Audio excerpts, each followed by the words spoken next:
Meus pais ficaram loucos quando comprei uma casa para mim e não uma para minha irmã. Sempre soube que minha família tinha um favorito, e não era eu. Minha irmã Emily era a menina de ouro, a que nunca fazia nada de errado, a que tinha tudo ao seu alcance. Enquanto isso, eu era o plano B, o substituto, o que se esperava que resolvesse as coisas, fosse responsável, se sacrificasse. Segui o fluxo durante anos, mas um dia decidi que já era o suficiente. Ao crescer, o padrão era Emily. Ela recebia as roupas mais novas, os tutores particulares, as férias dos sonhos. Eu recebia sermões sobre trabalho duro e independência. Aos 16 anos, eu estava virando hambúrgueres em um sujo restaurante de beira de estrada enquanto ela se preparava para uma viagem de verão à Europa. Quando mencionei isso, meus pais me disseram que eu precisava entender as prioridades. Traduzindo, o futuro de Emily era importante. O meu, nem tanto. Não estava ressentido, não no começo. Simplesmente assumi que as coisas funcionavam assim. Os pais investem no filho que acreditam que vai longe, e o outro, bem, aprende a se virar sozinho. Então foi o que fiz. Trabalhei. Durante a faculdade, vivi em apartamentos apertados com colegas de quarto que se esqueciam de pagar o aluguel. E pulava as saídas noturnas enquanto meus colegas de classe festejavam. A cada salário, guardava alguma coisa. Não sabia para quê. Só sabia que precisava de uma rede de segurança, porque ninguém ia me pegar se eu caísse. Depois de me formar, sabia que tinha duas opções: trabalhar duro em um emprego mal remunerado ou arriscar. Então peguei minhas economias e abri uma pequena oficina de conserto de automóveis. Não era glamouroso, e o primeiro ano foi brutal. Noites longas, horas intermináveis, fins de semana com os cotovelos imersos em gordura de motor. Mas valeu a pena. No 5º ano, eu já estava ganhando dinheiro de forma constante, o suficiente para começar a pensar seriamente em comprar minha própria casa. Claro, meus pais sabiam disso. Eu tinha mencionado meu sonho de finalmente ter uma casa em vez de alugar um apartamento minúsculo. E sempre que eu fazia isso, eles sorriram. E de alguma forma, a conversa sempre mudava. Sabe? Suspirei dramaticamente minha mãe. Emily tem passado por tantas dificuldades. O aluguel está tão caro hoje em dia. Meu pai só precisa de um pouco de ajuda. Significaria muito se ela tivesse um lugar estável para viver. Nunca disseram isso diretamente, mas a mensagem era que eu era quem deveria resolver os problemas deles, não importando que as dificuldades de Emily fossem em sua maioria autoimpostas. Enquanto eu trabalhava turnos de 16 horas, ela estava vivendo as melhores férias. Bolsas de grife, noites em restaurantes caros. Mas de alguma forma, ela era a que precisava de ajuda.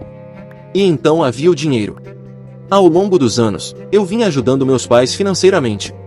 Pagando reparos na casa, contas inesperadas, até mesmo dando dinheiro extra quando as coisas ficavam difíceis. No começo, não me importava. Eles eram meus pais, afinal. Mas então comecei a notar pequenas coisas. Minha mãe sempre tinha uma bolsa nova ou meu pai de repente tinha um relógio novo e elegante. No começo, pensei que talvez estivessem economizando. Mas então percebi para onde o dinheiro estava indo. Para Emily. Meus pais não estavam passando por dificuldades. Estavam simplesmente canalizando minha ajuda diretamente para o estilo de vida deles.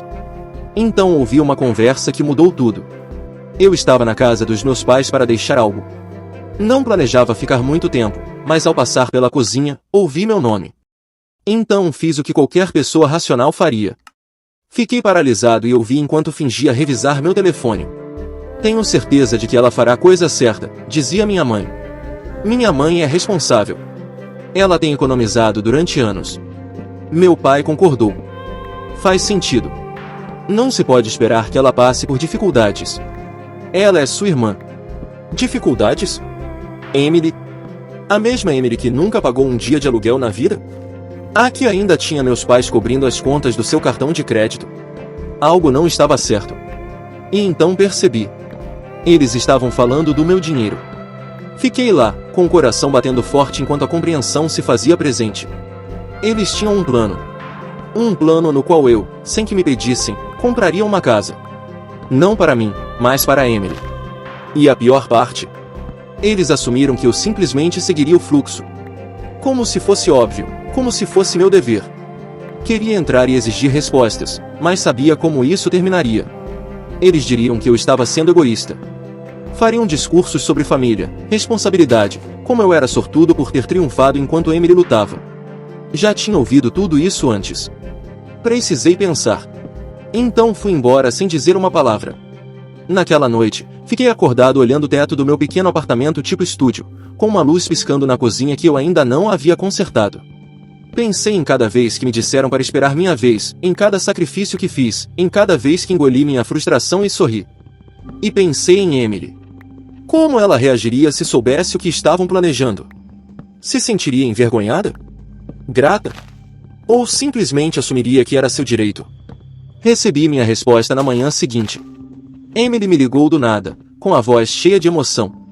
Falou sem parar sobre uma nova casa que havia encontrado. É perfeita, disse ela efusivamente. 3 quartos, um quintal. Finalmente posso me mudar. Esperei ela dizer a parte que importava, a parte em que ela me dizia que tinha um plano para pagar, mas ela não disse porque não precisava. Na cabeça dela, isso já estava resolvido. Meus pais haviam garantido isso. Ela teve até a ousadia de mencionar que me deixaria dormir no quarto de hóspede se algum dia eu precisasse de um lugar para ficar. Foi aí que soube que não seguiria mais o fluxo. No dia seguinte, fiz exatamente o que esperavam, comprei uma casa. Só que não há que eles tinham em mente. Não disse nada a ninguém. Sem grandes anúncios, sem explicações. Encontrei um lugar de que gostei, dei o depósito e assinei os papéis. Não era enorme, mas era minha. A primeira coisa na minha vida que era verdadeiramente minha. Pensei que teria tempo antes que minha família soubesse. Talvez alguns meses, talvez até um ano. Mas a vida tem uma maneira engraçada de acelerar as coisas. Estava no meio da instalação da minha nova cozinha, tirando aquelas ridículas adesivos de Viva, Ria, Ame que o proprietário anterior havia deixado, quando meu telefone começou a explodir. Chamadas perdidas, mensagens, minha mãe, meu pai, Emily, até parentes distantes com quem eu não falava há anos. Então vi a mensagem de texto que me deixou em choque porque descobrimos pelo corretor que você comprou uma casa. Não fazia ideia de como eles haviam descoberto. Talvez o corretor tenha mencionado a alguém. Talvez Emily estivesse olhando as mesmas propriedades. Não importava. O que importava era que eu fiz minha jogada. E agora a verdadeira batalha estava prestes a começar.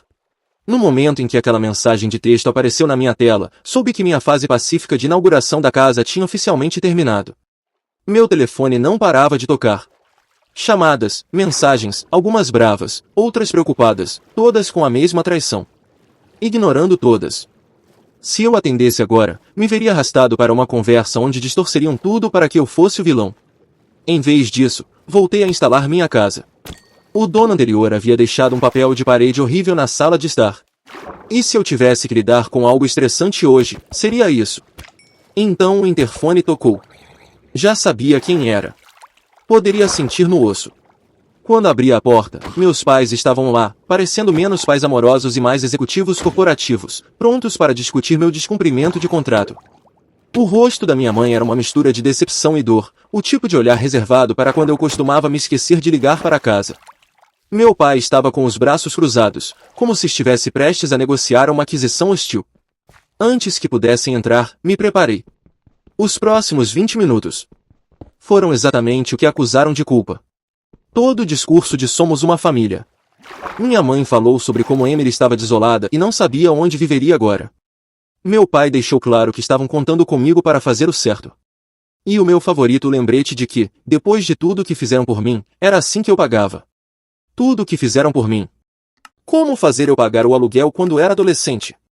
Como esperar que eu financiasse minha própria educação enquanto eles pagavam o guarda-roupa de designer de Emily? Como deixar eu trabalhar em 2 empregos enquanto ela curtia escapadas de fim de semana a um spa? Em todo caso, eu tinha pago 10 vezes mais. Podia sentir que minha paciência estava se esgotando. Mas em vez de explodir, fiquei em silêncio. Apenas acenei com a cabeça. Deixei que falassem. Eu havia aprendido há muito tempo que discutir não funcionava. Eles não estavam ali para ouvir. Estavam ali para impor sua narrativa. Depois veio o ultimato. Minha mãe, com a voz cheia de calma forçada, me disse que eu tinha que transferir a casa para Emily ou ser excluído. Tive que segurar o riso. Excluído de quê? De seu amor e apoio? O mesmo amor e apoio que sempre vinha com condições. A mesma família que nunca me ofereceu nada sem esperar o dobro em troca. Disse que pensaria sobre isso. Não porque realmente fosse pensar, mas porque queria que saíssem da minha casa. Foram embora com um ar de vitória, como se me tivesse encurralado para eu me submeter. Respirei fundo, entrei na cozinha e peguei uma cerveja na geladeira. Me sentei. Olhei meu celular. Mais chamadas perdidas. Emily finalmente me mandou uma mensagem e já dava para adivinhar o que dizia. Algo sobre como eu estava arruinando sua vida. Algo sobre como ela contava comigo. Eu abri e então vi algo que me gelou o sangue. Uma mensagem de Emily. Mas não era para mim. Ela acidentalmente havia enviado para o nosso chat familiar em vez de para quem estava falando. A mensagem era um plano detalhado sobre como ela e meus pais me quebrariam. Como manteriam a pressão até que eu cedesse e entregasse a casa. Lá estava, claro como o dia, a confirmação de que nada disso tinha a ver com justiça ou família. Era uma derrubada coordenada e eu era apenas um idiota que deveria se render. Tirei uma captura de tela, guardei e fiquei sentado ali por 1 minuto. Pela primeira vez em anos, senti que algo estava mudando. Não era raiva. Não era tristeza. Apenas clareza. Nunca me viram como família. Eu era apenas um recurso a ser usado conforme necessário. Então tomei uma decisão. Eu não ia discutir. Eu não ia dar explicações. Eu simplesmente ia mostrar o quanto estava farto. Na manhã seguinte, acordei com um plano. Se minha família quisesse uma batalha, eles teriam uma. Mas nos meus termos. Eu não ia discutir nem dar explicações. Eu ia assumir o controle da situação e garantir que soubessem que eu tinha terminado de jogar seus jogos. Primeiro, garanti minhas finanças. Mudei todas minhas senhas, verifiquei minhas contas bancárias e até instalei câmeras de segurança ao redor da minha propriedade. Conhecendo minha família, não descartaria que fizessem algo desesperado. Depois entrei em contato com um advogado. Não fazia ideia se meus pais realmente poderiam me causar problemas legais, mas não ia correr nenhum risco. Depois de explicar minha situação, o advogado me garantiu que enquanto tudo estivesse em meu nome e eu não tivesse assinado nada para Emily, eu não tinha nada com o que me preocupar. Boas notícias, mas ainda assim, não correria riscos. Mais tarde naquele dia, recebi uma mensagem de texto de Emily. Estou disposta a conversar, mas só se você estiver pronto para resolver as coisas. Ignorei. Algumas horas depois, chegou outra mensagem, desta vez da minha mãe. Estou preocupada com você. Achei que deveríamos ter um jantar em família para discutir tudo. Sim, claro. Eu não ia cair nessa armadilha. Em vez disso, decidi mudar o roteiro.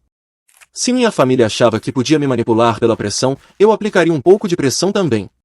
Primeiro, fui para as redes sociais. Fiz uma postagem simples. Nada dramático, nada que os criticasse diretamente. Apenas uma foto da minha nova casa com uma legenda finalmente, em casa, trabalhei duro para isso e é tudo meu. A reação foi imediata. Amigos e familiares começaram a me parabenizar, comentando o quanto eu merecia. E então começou a verdadeira diversão. Emily não comentou, mas eu sabia que ela tinha visto. Algumas horas depois, recebi outra mensagem de texto. Desta vez não estava tão educada. Me desceu a bronca sobre o quanto eu era egoísta, como eu a humilhei ao tornar minha compra pública. Aparentemente, alguns dos amigos dela tinham perguntado por que ela não estava comprando uma casa, se eu podia pagar por isso. O ego dela levou um golpe e ela não gostou. Então veio a ligação telefônica. Desta vez foi meu pai. Nada mais de preocupação falsa. Nada mais de que somos uma família. Ele estava bravo. Disse que eu estava envergonhando eles, que eu estava sendo ingrato. Deixei ele descer o sarrafo. Depois, quando finalmente ficou sem fôlego, eu dei uma resposta. Não. Foi então que começaram as ameaças. Se você não fizer a coisa certa, pode esquecer de ser bem-vindo em nossa casa. Novamente. Minha resposta me soou uma situação onde todos ganham. Pela primeira vez na vida, eu não me senti culpado por manter minha posição. Eu não sentia que lhes devia nada, porque a verdade era que eu não devia nada a eles. Bloqueei o número de Emily. Silenciei as chamadas dos meus pais. Depois pedi comida para levar do meu restaurante de churrasco favorito. Abri uma cerveja gelada e me sentei no meu novo alpendre, observando o pôr do sol sobre minha propriedade conquistada com tanto esforço.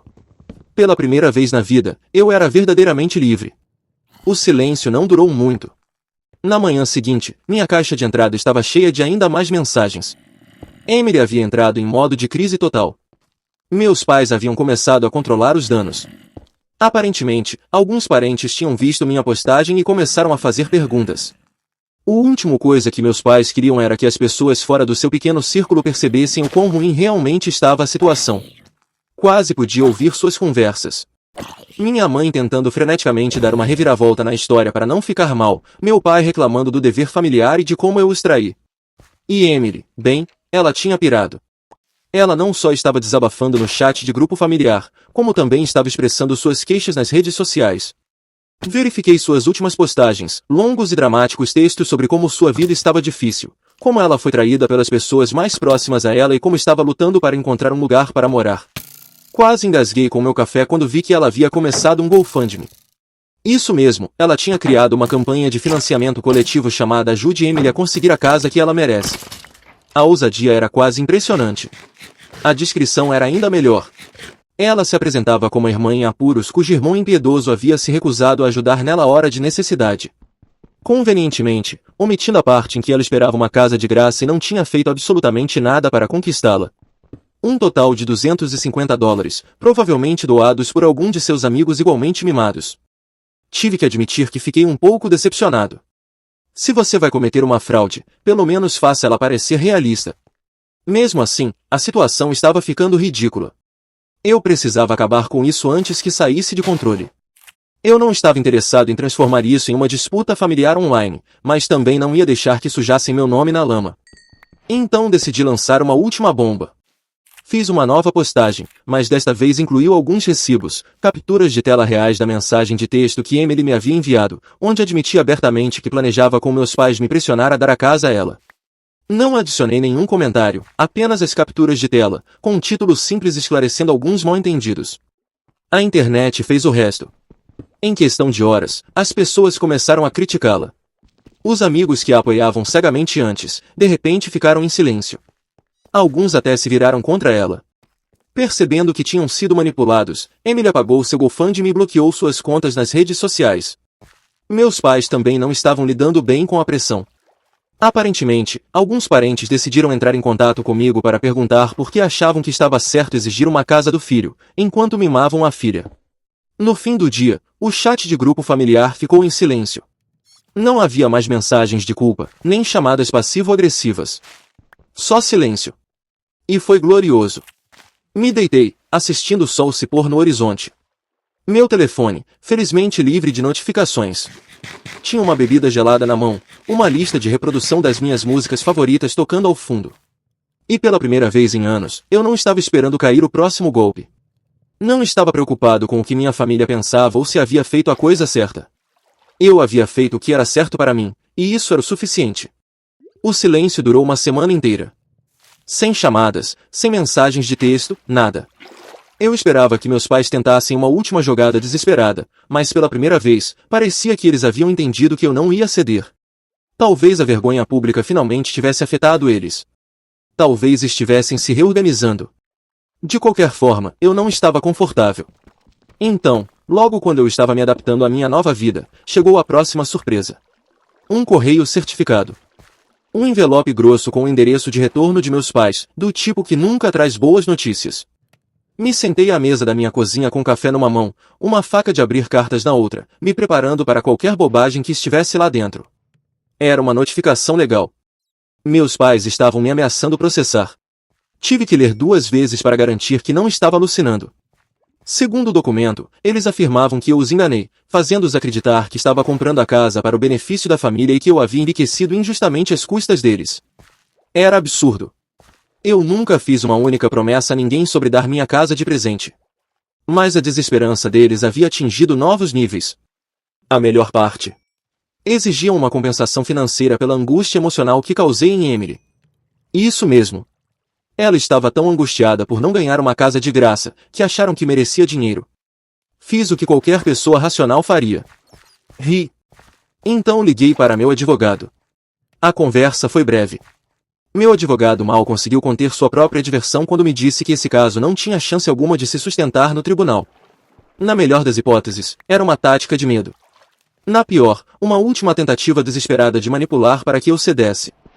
De qualquer forma, eu não estava preocupado, mas também não ia deixar barato. Se quisesse intensificar as coisas, eu intensificaria também. Fiz algumas chamadas adicionais. Uma para o meu banco, apenas para verificar 3 vezes se tudo estava bloqueado. Outra para um chaveiro para reforçar a segurança da minha casa. Depois fiz o que sabia que os levaria ao limite. Enviei uma carta certificada para meus pais em resposta, avisando-os de que qualquer assédio adicional resultaria em ações legais. 2 dias depois, as chamadas telefônicas começaram novamente. Primeiro minha mãe, depois meu pai, depois Emily. Ignorei todos. Deixaram mensagens de voz, algumas se desculpando, outras ainda tentando me culpar. A de minha mãe foi a melhor. Ela foi de soluços para a fúria em uma única mensagem, exigindo saber como eu poderia virar as costas para minha própria família por algo tão pequeno como uma casa. Pequeno? A ironia quase me derrubou. Se era tão pequeno, por que estavam dispostos a ir a tribunal por isso? Finalmente, no 3º dia, atendi. Quando meu pai ligou, ele pulou as formalidades, foi direto ao ponto.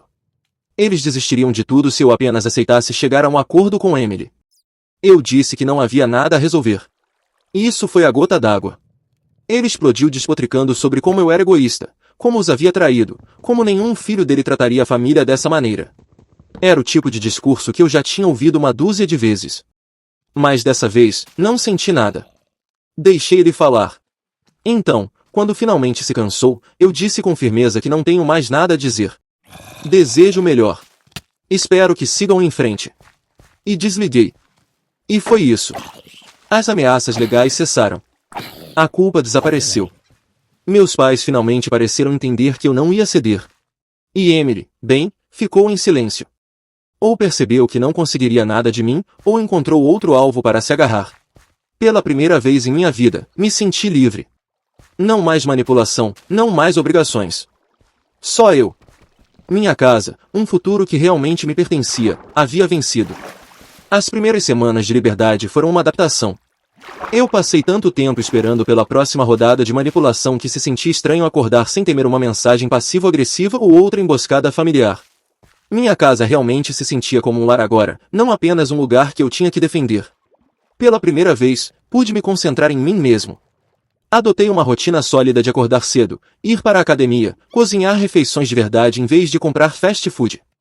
Finalmente, eu tive o tempo e a energia para aproveitar as pequenas coisas, como sentar no meu alpendre com uma xícara de café e ver o mundo despertar. Era o tipo de paz que nunca percebi que precisava. Mas, claro, a paz nunca dura para sempre. Uma tarde, enquanto trabalhava de casa, ouvi a campainha tocar. Meu instinto me disse exatamente quem era antes mesmo de olhar. E realmente, Emily estava em pé no meu alpendre, parecendo menos a irmã com quem cresci e mais uma vendedora de porta em porta. No último dia do trimestre, a confiança autoritária havia desaparecido, substituída por algo que quase parecia desesperação. Quase não a deixei entrar.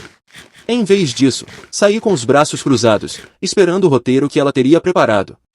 Começou com uma pequena conversa desconfortável, forçada, como se estivesse lendo um roteiro mal ensaiado. Depois veio a verdadeira razão pela qual ela estava lá. Eu pensei em tudo e percebi que fui um pouco injusta. Agora não peço uma casa, me garantiu, só um lugar onde ficar. Só por um tempo.